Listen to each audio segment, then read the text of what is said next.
guys, what's up? It's Emily. Today I'm gonna do books I've read in September. The first book I read in the month of September was The Hobbit by J.R.R. Tolkien. And I have this very fancy copy of it. All fancy and pretty and comes in this box. It's also pretty. It has pictures. See, it has like pictures in it, and then like I don't know, it's really cool. I actually have two copies of this book. Unlike with most books, I actually prefer the movie to the book, or the movies to the book, just because I felt like the movie was able to flesh out more of what happened in the book with like certain scenes and events, which I liked better because there is some like big scenes. Addie, go away.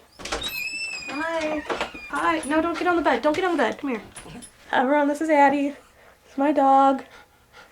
Why are you panting? Maybe you quit whining so much you won't have to pant. You good? Can I put you down now? You good? There are some scenes in the movie that were like awesome and like great, and then they're like 5 seconds in the book. And I'm like, oh, okay. I thought this was like a big thing. They fit like three-hour movies into what, 300 pages, which is a lot. And I thought they did more with like the characters. Like there was like more like character traits to the characters, more character development, which I liked because you don't get really that like attachment to any of the characters. But if you're like adventure, it's a good book for that. Ow, what the crap. Really good book for that.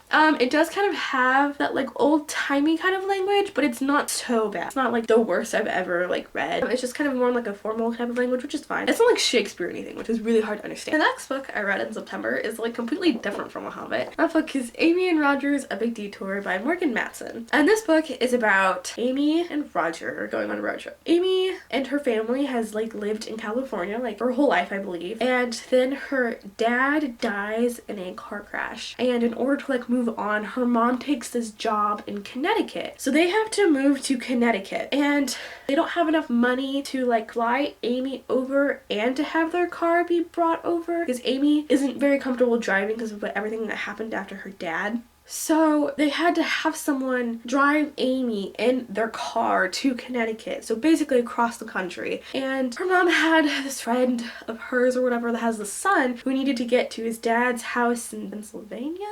I don't know, somewhere near Connecticut, kind of. So Roger just ended up driving Amy to Connecticut. They used to like hang out with their kids and stuff. They don't really like know each other that well. So they're like complete strangers. And at first it's really awkward. It's really cute and adorable. And I love the way that the author like did this. There's actual like scrapbooking stuff in here, which is really cool. And they go through like the Midwest, which is where I live. There's some things that are different in the Midwest than there in California, like food-wise. And I think that's really funny. And so it's just really cute and adorable. And Amy's like anxiety issues with living with her dad really like super relatable to me because I've lost one of my like parents. Yeah, I just thought it was like really relatable and I really liked it. It was really good. I gave it like 4 out of 5 stars, I think. During summer is a great time to read this. I thought it was a summer read. I was really happy that I pulled this out of my TBR jar before the summer was over. The next book I read in September is Throne of Glass by Sarah J. Maas. And this is a high fantasy-ish type of book. It follows the main character whose name is Selena, and she is the most notorious assassin in this land. And she actually got caught. She was 17, so she's in this awful prison for a year. So now she's 18. And the king of this land decided to have this competition where all his like advisors and like people like high up in like government, like he's king, like high up in the monarchy, I guess, were able to pick a champion. And it could be like, you know, like a thief, like a soldier, it could be like an assassin.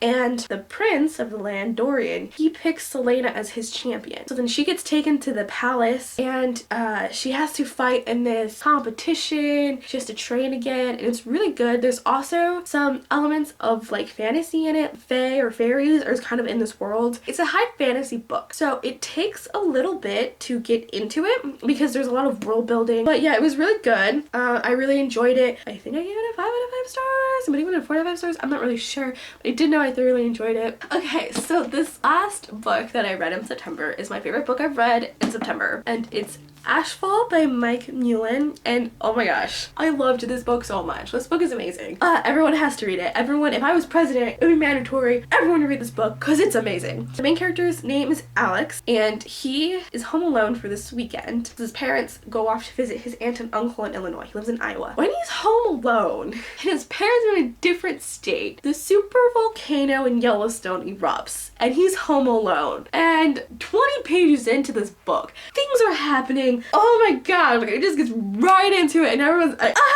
ah! basically my emotions. He sets off in this new post-volcanic eruption world to find his parents, and along the way he meets Darla. Darla's amazing. I love Darla. Darla's great, and they are like together. They go try to survive in this world together. Just all the research that had to go into this book is like wow, because the last super volcanic like eruption happened millions and millions of years ago. So the author Macmillan had to do like a lot of digging to find all this information. One part that I've never thought about with volcanoes is the noise. When a volcano erupts, it creates this noise, and in the book it's this really loud ringing noise. You can't hear a single thing. It's a very painful loud noise. Like they had to like plug their ears with like tissues and put like headphones over them, and they could still hear it very loud, and you can't hear anybody, and you can't hear anything. And for a while there's ash falling from like the sky, just raining ash, which is really bad because you know like ash is like bad on your lungs and stuff. There's that, and then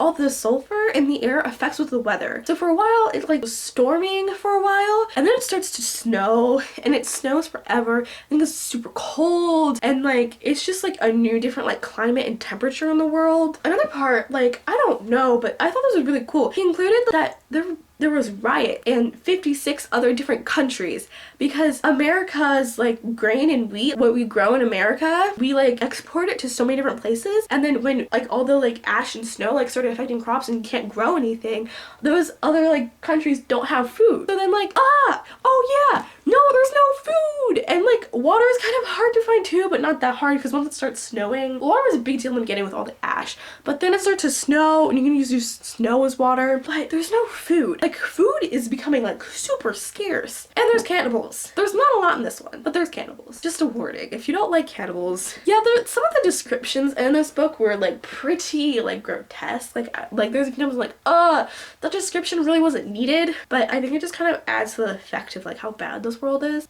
So there is like a warning with that. But yeah, this was like a super good book. I'm reading second one, Ash and Winter, right now. I'm like almost halfway through it. But yeah, these were the books I read in September. This is difficult to hold. Actually, every single one of these books, I strongly suggest Ashfall, because Ashfall's amazing. Bye, I'll see you next time I make a video.